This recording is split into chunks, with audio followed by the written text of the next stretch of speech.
thank you. We want to welcome you, Jean-Paul. We really appreciate having you here. And as Anna was saying, these have been so popular. It's sort of like the views have been amazing. So, I think we've got some questions already waiting for you. We'll ask you at the end. So everybody here is more than welcome to have a chat with Jean-Paul towards the end. So what I'm going to do is I'm going to mute everybody. So it's just Anna and Jean-Paul who are unmuted, and then at the end we'll open the floor to questions. So over to you, Anna. So welcome everyone, thank you for joining us on a Friday evening. What's the weather like where you are? It's absolutely bucketing down here. Yeah, it's raining in my area as well. Okay, so John-Paul and I, we met in 2017, I think it was. Yeah. And we were at the BMW garage as well, where Beverly invited us because we were doing a fundraiser for the charity. That's right. And we saw a new electric car, if I remember correctly, and I wanted to take it home. The i8, yes. Some really nice cakes as well. So for people who don't know your background, John-Paul, can we start off with, if you can just give us a little bit of a background of who you are, who is John-Paul, where were you born, just tell us a little bit before we go into your diagnosis and everything. Sure, no worries. So for those who don't know me as John-Paul, I'm professionally known as J-Rock. I come from the urban music group called Big Brothers. We obviously had platinum sales in 2001, scoring platinum as far as Australia. So we were very popular in the early noughties. Still on the roads today, and next year is our 20-year anniversary in the music industry. Wow, 20 years. Yeah. It's quite a milestone, right? So I started when I was 21, and now I'm 41, so yeah. So how many children do you have? I have 5 children altogether. Oh, wow. Yeah. Definitely. But my oldest daughter is 24. Her name is Damai. And then next is Richard Michael, who is quite famous in autism circles. Yeah. And then we have John-Paul Jr., Caleb, and Taylor. So, yes. Okay. All right, so let's go back to your childhood days and talk a little bit about going to school.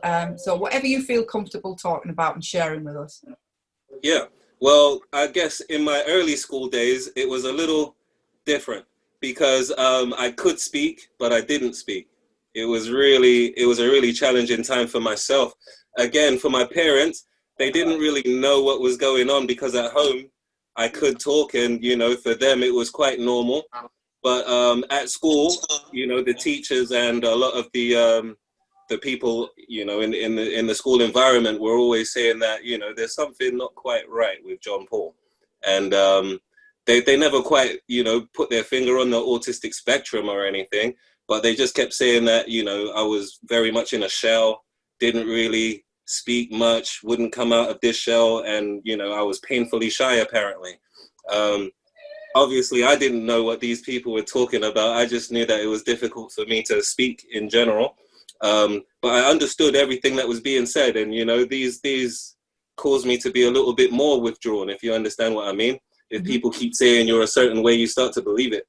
But yeah, as I got older, I started to understand that if I don't speak, I wouldn't receive anything.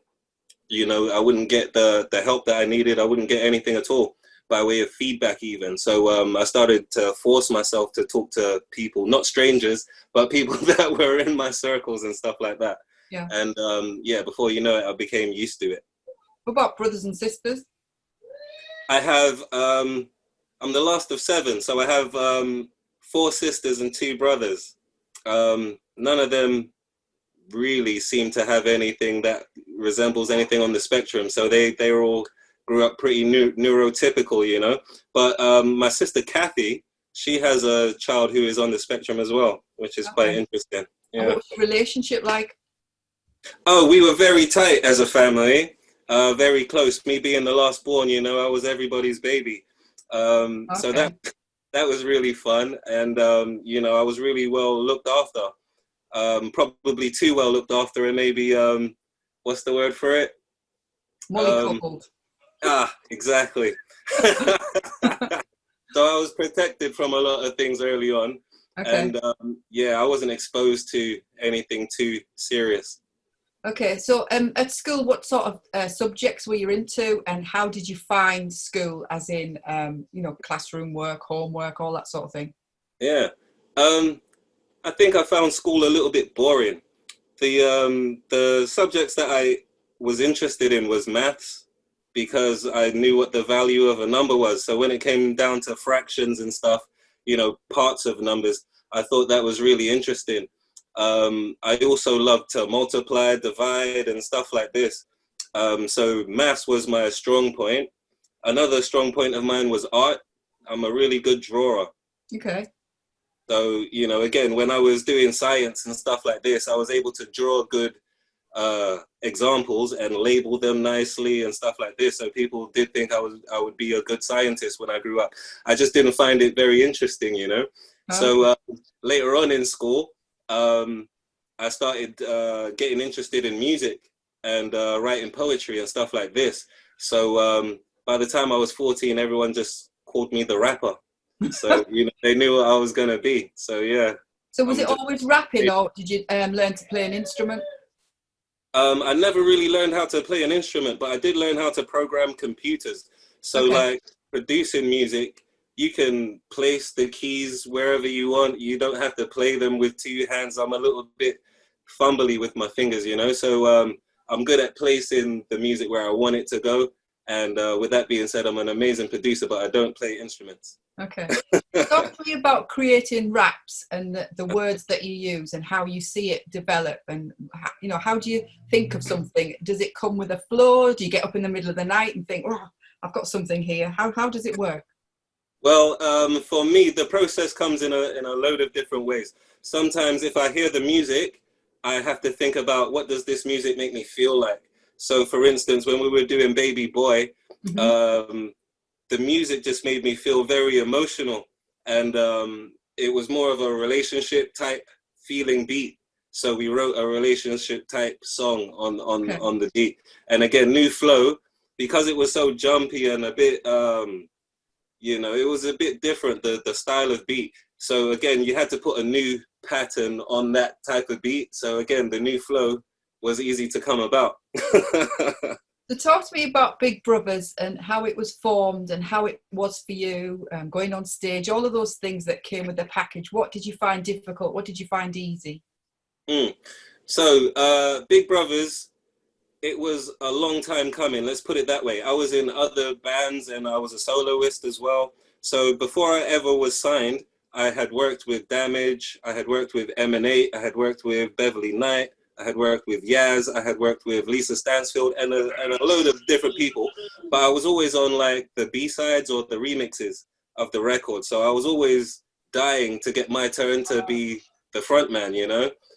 So when Big Brothers came about, it came about because my producer at the time, Skills, he got signed to Jonathan Shalit and Shalit Global. So when they came back to collect music, I said, look, man, you can't sign him and not sign me.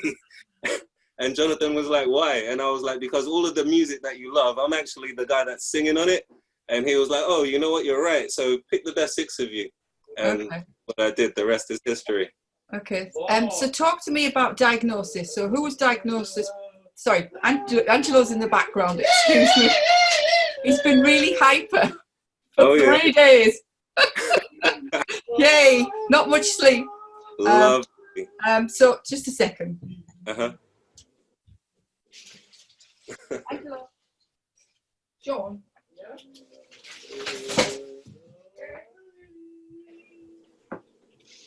Sorry. That's okay. So what was I saying? With reference to the diagnosis, So who was diagnosed first, Richard or yourself? Obviously, I know the answer, but for people listening in, and what was the process like? Well, Richard was diagnosed when he was like 1.5. So that was extremely early. Like, everyone is not fortunate to, you know, get diagnosed so early. But again, he was profoundly autistic. So some of the markers that he should have been hitting, he just wasn't there, you know. So we took him to the GP, who referred us to a specialist. And, you know, going through the process, I was like, wow, I've got all of these symptoms, you know, like when they was talking about hypermobility, you know, extra sharp hearing, being super vigilant with the eyes, and just being an overall sensitive person. I was like, look, I have every single one of these symptoms, so it must be a good thing. And because I thought, you know, I was normal. And then, you know, for them to turn around and say, actually, he's on the autistic spectrum. I was like, okay, what is this spectrum? I was going to say, had you heard of it before? No. So I was like, what is this spectrum and how do we get out of it? Kind of thing. And this is where they were talking about high and low functioning. And I was like, okay, so what exactly does that mean? Because I still didn't realize what autism actually was. I didn't realize that, you know, at 12 years old, my son would still be nonverbal. I thought it was something that you eventually grow out of. Now, for some people, you know, they get, I suppose, better over time and become verbal and are able to speak. Or some people are like myself who are always able to speak. They just have anxiety when it comes to talking with somebody else. So again, when they were diagnosing Richard, they didn't know where to put him on this spectrum. They just knew he was on it. So again, you know, I started doing all sorts of research, and the more I researched, the more I knew that, you know what, this condition kind of fits me. So again, it wasn't until the Channel 4 documentary, Are You Autistic, came out, and they asked me, would I mind going through the process? And I was like, I'd absolutely love to, even though I thought that they would never be able to see any autism in me. So I was surprised to also get the diagnosis. So what was the program like? What was it about for people who didn't see it? So can you talk to me about, you know, what happened? What was it that you had to go through, type of thing, in the program itself? Yeah, so I had to go through the diagnosis process, I guess, for an adult. So they tested my hearing, number one, because I complained of having, you know, like almost supersonic hearing. I can hear electricity in the walls. I can hear clocks ticking probably in the neighbor's house and stuff like this. So on the TV program, you see me going through all of these diagnostic situations, trying to make sandwiches, and then people changed the order on me. And obviously it just showed that I wasn't good with handling change. I wasn't good with handling like sudden switches of personality or whatever. I'm no good with that. But when it comes to observing things and seeing the difference in patterns or shapes or whatever is the case, I stand out. And like I score higher than most autistic people, in fact. So attention to detail, is that what you're talking about? Absolutely, yeah. I'd be a good NASA worker or something. What aspirations did you have when you were younger, actually? Did you, you know, obviously when people are younger, they'll say, oh, I want to be an astronaut, I want to be a dancer, whatever it is. What did you want to be? When I was about 4 and people used to ask me, what do I want to be when I grow up? I always used to say, I want to be a pig, because like pigs are always the type of animal that are left alone. Like nobody messes with pigs. So I always used to say, I want to be a pig when I grow up. But but as I grew up, I kind of wanted to be a doctor because I enjoyed the biology side of science. And, you know, I kind of wanted to go down that route because it was a challenge for me. And then as I got a little bit older, I got kind of stuck into music because of the repetition of beats and being able to create and so forth and so on. It was way more interesting to me. Talk to me about life in lockdown. How has it been for you? Because I've spoken to some adults where it hasn't really affected them at all, and I've spoken to some where it's just had a massive impact on their lifestyle. So how has it impacted on you? I think for myself, it hasn't really changed that greatly, which is maybe sad because I think I've been self-isolating for 40 years. You know, I haven't really been that social and I've always been distant. But like, you know, with that being said, it showed a few differences in the household, and the children not being able to get out created a few differences there. And with the homeschooling as well, that was a little different and challenging. But so we how got did you manage that homeschooling? Was that for Richard? for all of my children, in fact, yeah. Okay, so how did you cope? What did you do? It was really rough. And I'll say this because Richard is 12 and my youngest is 4. So when I'm trying to show Richard some 12-year-old stuff, I've got my 4-year-old swinging off my neck. So that was a little bit difficult to deal with. But I was able to find some projects that we could all do together, which was really good. Some of them were just going out trying to find insects and bugs in the park, seeing what kind of different animals we could see and write them all down. Sometimes we would just, take a day to drive through the through England and see the different sites that we could. And, we just found different ways to enjoy each other's company, which was really, really good. So how did your family take to your diagnosis, like your mom, your dad, your siblings, and your extended family?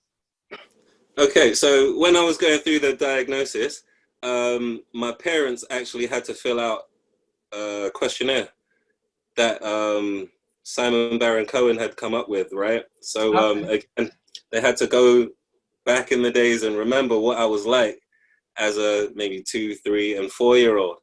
And for them, it was quite depressing because they were like, wow, how could we have missed the signs, And again, I think they felt a little bit, depressed about it because, for how many years I've been saying, I feel a little bit different, but I can't quite put my finger on it.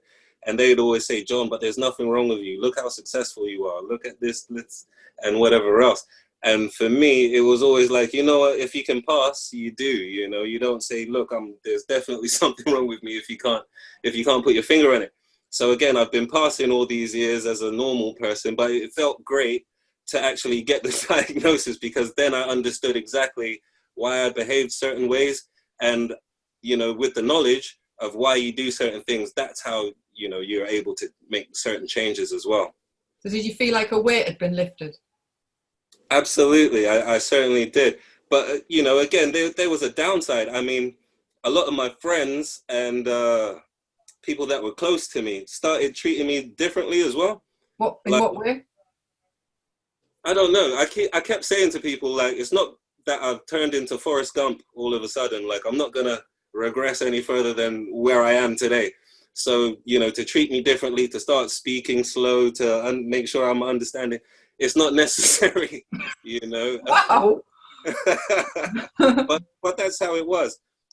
People would try and take advantage of situations thinking, oh, he's autistic, so he doesn't really understand what is happening to him. And that's not the case at all. Okay. And, that was a little bit hard to deal with. I've had more conversations about, please treat me like you used to than I would have liked. But, such is life. If you don't mind me asking, what about your partner? How was it for her when she heard that you were diagnosed on the spectrum? How did she deal with it? Again, I think it went a bit both ways. Hard to deal with because, before diagnosis, I guess she looked at me like Superman. And after diagnosis, she looked at me as, a bit vulnerable. That was hard to deal with as well. It still is today when she, pretends like she has to protect me. But at the end of the day, it's nice to be, protected also. It's nice, I guess, to be mothered a bit. But I really don't need it. So you've gone into the teaching world. So talk to me a little bit about that and why did you decide to follow that path? Yeah, because subsequently to my diagnosis, I realized that I get through to my son a lot easier than maybe teachers do and maybe his one-to-ones and stuff like that, even though they were fantastic. I just realized that I was teaching him a little bit easier, or I was able to get through to him quicker than the teachers were. So again, when as Richard got older, I thought maybe I could take these skills into a school environment and work with other children who are on the spectrum, or maybe children who have other ailments that I could, use these techniques to help them as well. So for the last maybe 3 years, that's exactly what I've been doing. And I'm glad to say that I've helped a lot of children who, you know, were about to be removed from mainstream schools to stay in a mainstream school and continue to progress with education. It's been amazing, to be fair. So it's been rewarding. Yes, absolutely. So I mean, one child in particular. Sorry, say that again. I work with one child in particular called David, who started non-verbal, and today he's putting sentences together. He's having a really good time at school, and that's probably my proudest moment. Absolutely. So before we go on to talk a little bit more, does anyone would like to ask a question to JP? No? Well, if anybody would like, if they've got any questions, just put it in the chat or let me know that you want to be unmuted at any time, and then I can put you through to JP. Anyone want to say anything at the moment? Not at the moment. If you want to just carry on, Anna. Okay. It's fascinating, absolutely fascinating. Excellent. So now we touched upon, obviously before we're on the chat here, about your youngest son now. So yes. If you don't mind sharing. No, about absolutely. I mean, over the, and probably before the lockdown even started, I started noticing that my son had begun stimming. So, you know, hand clapping, hand flapping, sometimes hitting himself in the face. Is this the 4-year-old? This is the 4-year-old, yeah. Right, okay. And he didn't really present with any of these symptoms before, but he was premature. He was about, I think, 6 weeks premature. So they were always saying he may be a bit globally delayed.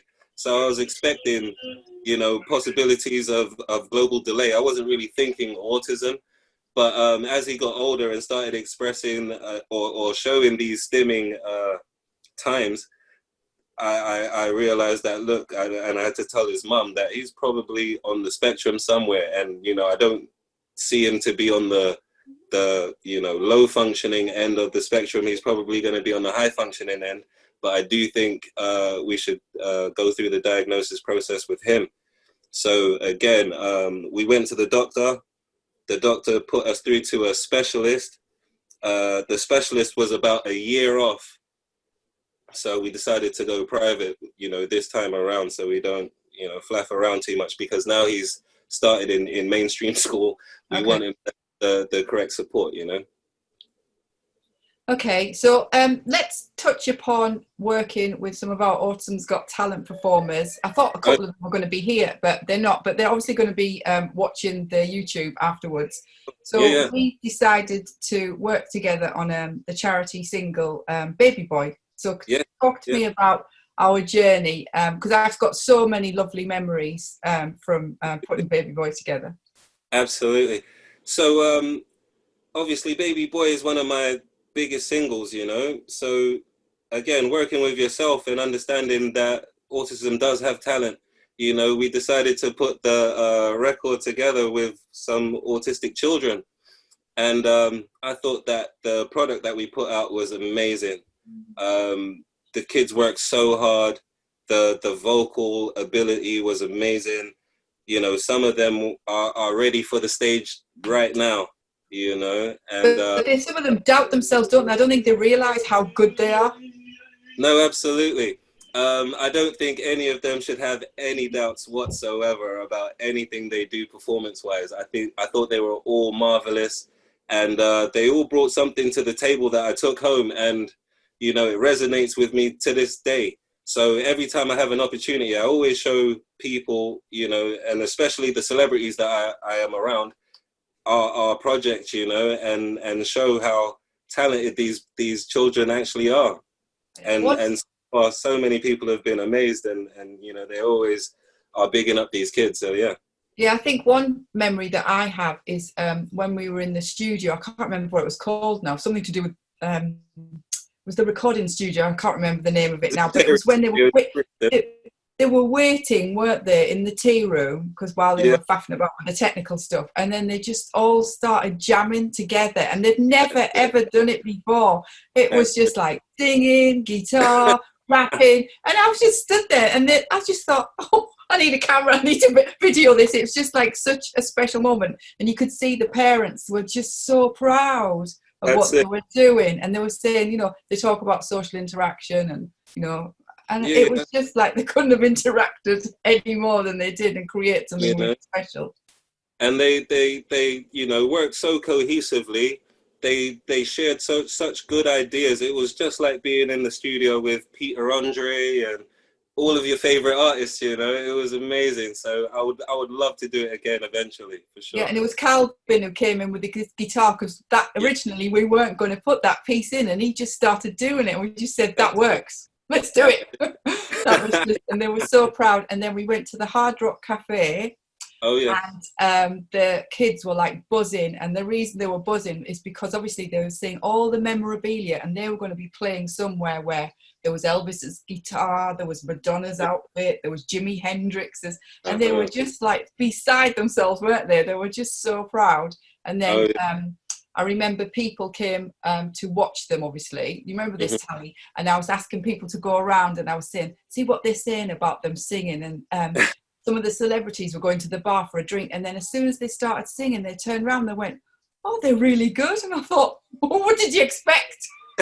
They were just like, it was just so fantastic. And then, I was just so proud that night. And obviously we were selling the single online and what have you. So, so that was just like, that was just like a really special memory for me. So has Taylor Jai got a diagnosis now, your youngest? No, he's about to start his diagnosis at the end of this month. Okay.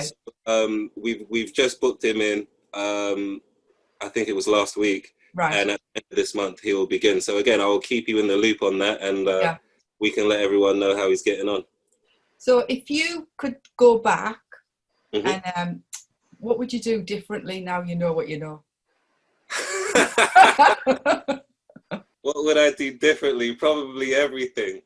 No, just because of the situations that I allowed myself to get into. When I was growing up, obviously living in South London, there was a lot of gangs, there was a lot of street stuff going on. And although I was quiet, and although, you know, I probably don't look like a street kid, you know, I got involved with things that I shouldn't have. And the reason why I got involved with things that I shouldn't have was because I wanted to belong. I wanted to have friends. I wanted to, you know, feel protected maybe. But now I know that I wanted it because I didn't have it in the first place. I didn't really have friends that were good friends. I didn't really have advice coming from my family because they thought I was okay, you know, and stuff like that. So if I could change things, I would probably change a lot. But I'm happy with where I wound up because, you know, I still have a successful music career. I have a wonderful family. I'm not involved in anything that I shouldn't be at this stage. I in fact, help children to, you know, turn their lives around before they get too involved in stuff. Working through Croydon Legacy Youth Zone with children who are... visit there. It's pretty good. Yeah, they told me that you came through actually. I was really impressed with. It's like huge place. It's We look after maybe 6,000 kids there, and obviously we have an inclusion room that, you know, that's where the autistic kids, if they cannot handle the buzzing environment, that's where they go to calm down and relax and stuff. Yeah, that was my only thing. I think when I walked around, I thought it was a little bit echoey. So I was just wondering if some of the autistic kids and adults might find it a little bit overstimulating. That was my only, worry. Yeah. I think in the big rec area, it does have a bit of an echo, but in the inclusion room, certainly in the music room, it's very internal. So there isn't much outside noises slipping in or anything. It's very contained. Okay, one last thing I'd ask you is for people listening. I get asked a lot of questions from, say, for example, a young woman who wants to date a man on the spectrum. You know, have I got any tips or advice? So what tips and advice would you give to somebody who's thinking about dating?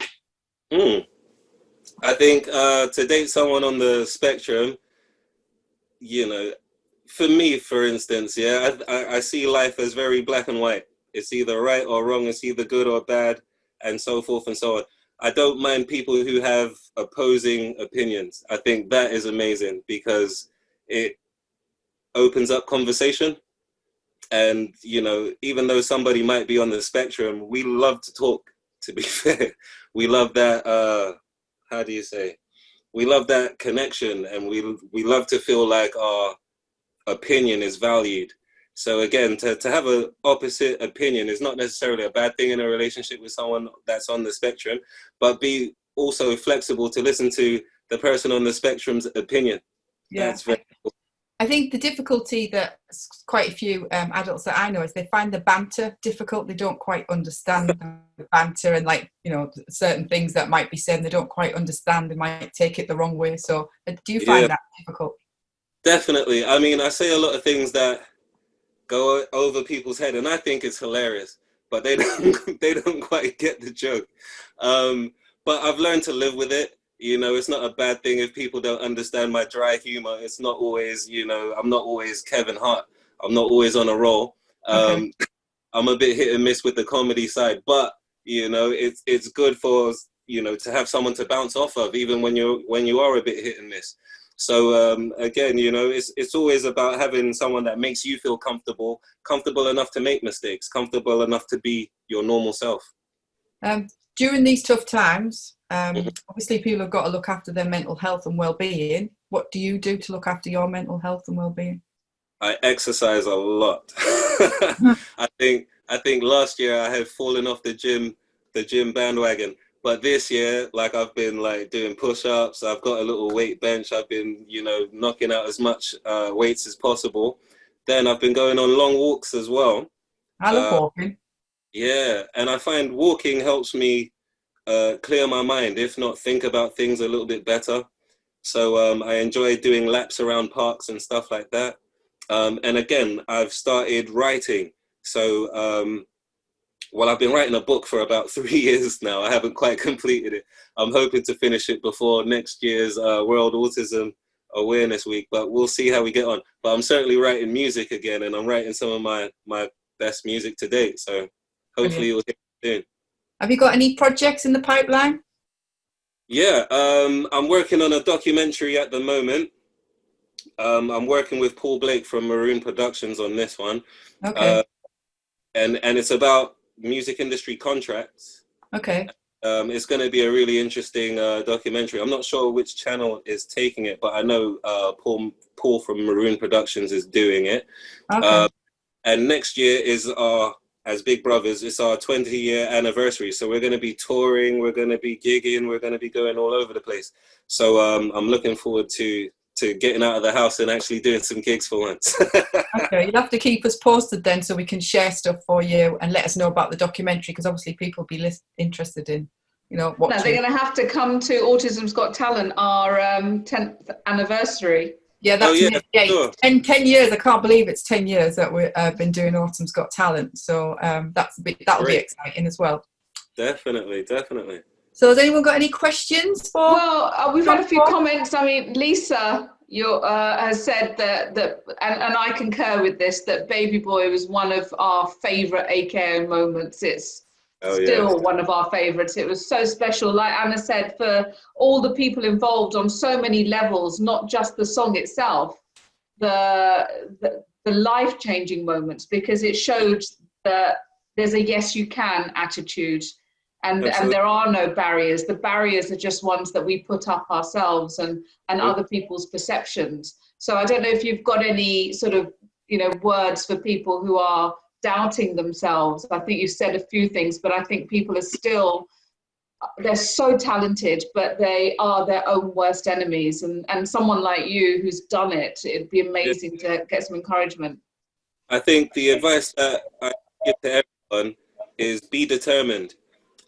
Because on my journey, for instance, in the early days, people used to tell me no all the time. Like, no, you're not going to make it. No, you can't be a rapper. No, it's not going to happen. Not in England. It's not going to be.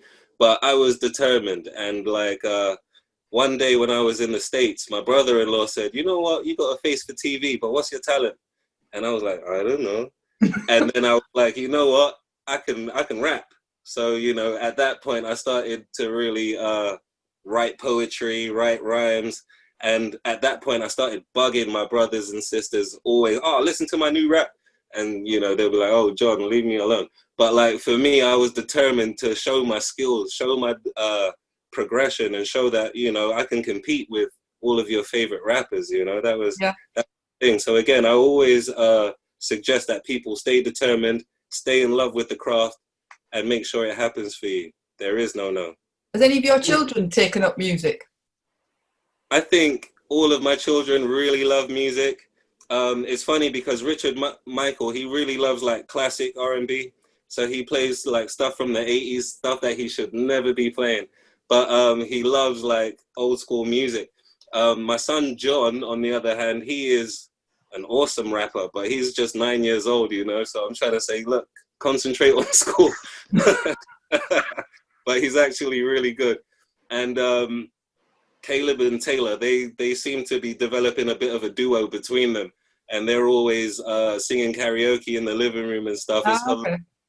Yeah. But they're actually quite note perfect. So I think as they grow up, they're going to develop into a group probably. Any more questions? Well, I'm going to read out Kieran's. Okay. So he's got 2 questions, and this one's for JP. Yeah. What made you feel different to everybody else before you were diagnosed? I think you sort of started that one. A lot of people like to think autism comes with a look, and it most certainly doesn't. And I say this because I have been in cases where people have said, oh, you don't look autistic. But when they get to know me, because I've reached to that level of comfortable, they notice actually how autistic I am. Without that sounding prejudice, you know me, JP. Was this something at some point the case for you? And how did you share this with your close friends, band members, all the best brothers? How did I feel different? I just think in general life, like in school, in college, in life in general, it just felt chaotic. It felt like people were coming and going. There was no rhyme or reason to their to-in and fro-in kind of thing. But for me, I can stay still. Life can go around me, this, that, and the other, but I'm still very much in control of what is happening around me. And it didn't feel like that was happening for everybody else. And number one, that was what was making me like, why is everybody else not so considerate? Why do people like to bounce into people? Why do people like to shout randomly? Why do people like to, you know? And I was like, maybe it's me. Maybe I'm the person that's different. And I didn't actually want to be like everybody else, because to me, it was like joining the chaos. And I didn't want to be in that number. I do like my own company because, again, I can control it. I can make myself feel good by, you know, writing or creating a thing from nothing. And that makes me feel powerful. Whereas it's hard for a neurotypical person to get into the same zone as me because their mind is chaotic. And that's the difference. That's amazing. And I think people need to know that there's nothing wrong with being different and accepting it. And then it actually, you know, it's almost like a superpower in a way. Absolutely. It's yours, you know? Like I always tell people, I feel like Superman because like I can almost feel your emotions. I can feel your anxiety. I can feel it without you having to explain it to me. But if we talk, I will certainly, it feels like I'm delving into your soul and I can totally relate to what you're saying. I don't know if everybody feels like that. I certainly do. Again, when people say indigo child and all of this magic stuff, this, that, when I was a kid, it felt like that. It did feel a little bit like there was magic. That's just, Sorry, go ahead. No, that's fascinating because I know that my son, who is sort of on the severer end of the spectrum, I know he's psychic. I know he is, because there was a moment in time when I think I remember telling Anna this, it freaked me out. There was a time, I've got an open plan kitchen and he was going through a tough time at school and I was stressed and I was cooking And in my head, I was thinking, I've got to go out. I need to go out and do some shopping. He just turned around to me and said, "You're going nowhere." And he's done that a couple of times, but they're also very sensitive and pick up our energies. So he knows before I do how I'm feeling. So, and he gets upset if he knows I'm going to get upset, and he gets excited when I'm excited. I think our children have a way of absorbing all of this, and sometimes they can't express it, and because they can't, and as Anna and I were talking, that they find it, obviously some find it very difficult to manage their sensory, they get sensory overload. So if they're getting all of this input from everyone in a room, I'm feeling one way, his sister's feeling another, his dad's feeling another, and he's absorbed it all. All he can do really is explode. Exactly. So I can really see when you don't learn how to manage it, it could be really difficult. Yeah, definitely. Like for me, you know, when I'm on stage, for instance, I use the energy that I feel to push it back to the crowd. And that's what actually makes the crowd dance. That's what gives the crowd energy back, you know. When I hear the screams and stuff, I don't put my fingers in my ears. I absorb it, you know, and then I give it back to you. So that's what it is. And I think a lot of children or people who are on the spectrum, if you learn how to deal with energy, you can give it back in such a positive way, and you know, people will love you for it. Absolutely. Yeah. No, I think that is definitely an amazing superpower to have, and Certainly. I think using it to your advantage, it's something that I can't do, and most people can't do, but it's something that, you know, you guys can do, and I think that's fantastic. So I think the thing with parents as well, it puts a bit of pressure on us because our children and adults tune into the way we feel. Yeah. So if you're down or if you're feeling angry or whatever it is that you're feeling, you try to mask it because you don't want them to feel what you're feeling, because then they start getting worried or anxious. So a bit more pressure, I would say, on parents. We've got a question from Sarah. Sarah, would you like to unmute and if you unmute yourself? Yeah, done that. Thank you, Sarah. Hi. Hi. Just a quick question. Obviously, my daughter had a lot of issues with bullying at school. She got through a level 3 makeup artist course. But she got told she couldn't fulfill her career because she was under 18, and she started to work at a salon who really treated her quite nastily. Basically, she did 7 weeks of unpaid work for them to say they couldn't support her autism. So she started to obviously look for a makeup job now, and obviously there's nothing about at the moment. She's actually working in a B&M local store, and they say she's doing fantastic.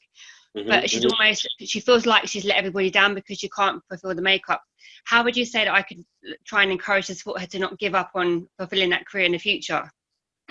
Again, I would suggest that you stick with her on this one. Any knockback is really hard, neurotypical or autistic, but I think for us autistic people, we kind of take it on a little bit too much. So again, helping her to look for alternatives in makeup might be a positive answer for that one. Just because it didn't work out at one place doesn't mean it's not going to work out on another. And there's certainly different environments. I mean, there's makeup artistry in films, there's makeup artistry in television, there's makeup artistry all over the place. So again, there's so many different avenues for makeup artists that, you know, there's no point in cracking at the first hurdle, you know. Continue. If you don't mind me saying, I know Kerry's a makeup artist. Do you mind giving some advice? So Kerry follows me on Instagram, and I know she's does makeup. If you don't mind me saying, I just thought, I'll marry those two up together. That's a good one. Kerry, do you want to unmute yourself, Kerry? Yeah. Hi. Hi. Oh, what do you want to know? I'm embarrassed now. Hello. So Kerry's a makeup artist, aren't you, Kerry? Yeah. So what she's saying is her daughter's been knocked back. So have you got any tips or anything that you can think of that might help her? Oh gosh. In the makeup world. I don't really know, to be honest. If she wants to do makeup, just keep, going around places and just saying, can she, just have models. I used to get models in for my confidence and stuff. and just keep going around to different shops, saying they need like a Saturday assistant to just do makeup on, you know, different people, and that's what I used to do. What about doing something on YouTube, where, because you get so many of these young girls that are doing makeup on YouTube. So why doesn't she set herself up a YouTube channel and put makeup on herself, or put makeup on a or even you know, she could have like a friends round and just do makeup on them and stuff, and then word of mouth get round, you know, saying, oh, my, you know, a friend's a really good makeup artist and things like that. That's what I used to do as well, you know, get my friends in and do the makeup on them and then share it on social media and stuff like that. Do you think she'd do that? Well, she has an Instagram page and a Facebook page that she's opened up, and she's just starting. I think it was just more like, she wants to try and work in a makeup counter to build up her kit. But obviously, because everything being closed at the moment, it's almost like, okay, what do I do with myself? So that's why we just got her a little part-time job in B&M to try and build her confidence up to work social. And to be honest with you, they really love her there and say that she's become amazing. People comment about her lashes all the time. She's actually spoke to someone on the till and they've linked numbers. So I'm hoping that, you know, she'll push for it. But, you know, I think it's because it's at a standstill at the moment. She almost feels like, oh, have I chose the wrong career? And I don't want her to almost give up at the first hurdle. Oh, okay, I see what you mean. No, I think if she's got an Instagram account and she's doing it online, she could do like tips, couldn't she, on how to pamper yourself if you're feeling a bit down or whatever, and makeup, and you know. She does get worried about sharing things, because obviously being bullied quite a lot. She doesn't want any bullies to get hold of the page. I said, but if that happens, you know, you have to. It's hard to try and sort of say, you know, we'll get past it. Don't worry, you know, they won't do that anymore. Okay. I think it's all about resilience, and as JP was saying, you have to just keep at it and keep trying different things. And if you've got a supportive network around you, you know, with yourself and the family, they're going to look out for her. So I think don't give up on the first hurdle. Just keep going, because these are weird times. Nothing is working for anyone at the moment, so she's not on her own. I think she feels like it's just her. I think if she, you know, she needs to listen to. There's a whole load of people out there talking about how they're really struggling, and they've all gone online, and it's good experience for them. So for her, it's a good time to build up her skills and learn new things and try out. There's so many courses out there online now. It's unbelievable. But just to practice, it is just about practice with makeup. And if she's got a natural love for it, she's going to be good. Yeah. So what was quite hard is she applied for an evening course, which she was really looking for, because she didn't want to go back to full-time college because being bullied and things like that, though she's got a level 3, but because she's got a level 3, she couldn't take any other course, and the evening course are only for 19-year-olds, so there's a gap between 18 and 19-year-olds. There's nothing for them to do. There's no funding. That's ridiculous. Because she wanted to retake her GCSE maths because she hasn't passed it, but no one will support her in doing it because of funding. And one college said they could support her, but then she had to do an online assessment, and she struggled with it because she had to give the result and they had to type it in for her. So she hit a lower score than what she got on so they wouldn't take her on. Couldn't you pick it? No, they said it, and they actually said to her at first, actually, we're very oversubscribed. You're not 19, you know, perhaps wait till you're 19. But by then she hopes to be on the makeup field. Yeah. Yes. Oh. You know, I spoke to someone from Barclays, and they said to so many people that have lost their jobs, and what's happened is now they've been bombarded with people setting up their own business. They cannot keep up with the amount of people that are setting up their own businesses. And before, it used to take like a couple of weeks to set up an account, like say you wanted to open an account with Barclays. Now it's 8 to 10 weeks to open an account before you can get anywhere. And that's they just said they've never been as busy as they are now. So obviously people thinking out of the box, aren't they? They're thinking, I need to bring money in somehow, so they're setting up their own business. Well, her goal is to own her own business. That's her goal. Her goal is to, we know someone who works for Good Morning Britain and invited her to go to a makeup counter to build her kit. She wants to be a freelance makeup artist, and they said she's got potential in special effects, and that's the route she wants to go down. Brilliant. Okay. All right then. Oh well, fingers crossed. Thank you. Good luck. Good luck. Thank you. Thank you, Kerry. Thank you. Does anybody we have one more question for the both of you, and again it's from Kieran, and he said, how can we raise more awareness for those that don't appear to be autistic? Not all disabilities are visible. Yeah, I think we need to just keep doing as many awareness campaigns as possible. We need to keep putting our talents forward and letting people know, you know what, I'm actually on the spectrum as well. And that kind of shows that there's no, you know, barrier that we can't get through, autistic or not autistic. We should be able to get through as long as everyone is aware of the condition, and, you know, there is support in place to help those of us who struggle a little bit more than others to you know, reach their final destination. You know, not knowing I was autistic left me in a bit of a gray area, because, you know, there were some areas that I could not perform in, or I performed less well than some neurotypical people, and that made me feel not so good. Knowing that I'm on the autistic spectrum and that I have strengths and weaknesses, and I embrace all of them. Like, you know, it also lets me ask for help in the relevant areas where I need it. So, you know, again, what do we do to ensure that there is more awareness? We have to keep plugging away, keep doing campaigns, keep shouting from the rooftops that we are all right, you know, we're good to work with. I think you yourself are a great advocate for that, because you speak so eloquently, and I've learned so much from you this evening. And the same with Kieran as well. I mean, you know, he needs to get out there and tell his story as well, but not give up and just keep going for it. I think when you hear the story, I think it just sort of makes people stop and think, yeah, you know. In particular, Kieran is so talented, isn't he? He is. Oh, that's what's so annoying. Yeah, I've given him some, not like shirt, but he's had some opportunities from me that he could have performed, but he just backed down at the last hurdle, because it's like he doubts himself, and it's just like, oh no. He just feels comfortable doing Autisms Got Talent. He loves doing Autisms Got Talent, and I thought he could do so much more. Sure. I mean, I still talk to Kieran on Instagram and on Facebook. And, you know, he asked me if he could come to one of my gigs. And I said, of course you can. Like, you know, anytime you want to come out, I'll even pick you up and we can go together, kind of thing. Yeah. But, you know, I really want to help him build his confidence, because I would love to see him, you know, on the stage rocking out, you know, his own song somewhere, because he is so talented. And I think, you know, he deserves it.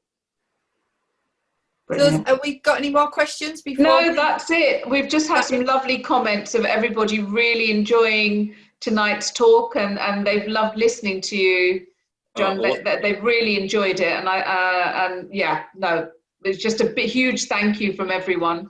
Oh, well, thank you. Thank you all for having me. It's been amazing. Great to see you again, Anna. Yeah, and, thank you. Tally, it's been amazing being here. Thank you so much for having me. Thank you. And thank you to everyone. And don't forget, our competition finishes tonight at 12 o'clock. So if you want to send in your artwork or your photography, 2D or 3D artwork, it closes at 12 o'clock tonight. And the judges are going to have the tough choice of choosing the winners and the runners-up. So thanks, everyone. Stay safe, stay strong, and look after yourself. Thanks, Tally. Thank you. Thank you. Bye. Bye. Bye. Bye now. Bye. Bye. Bye.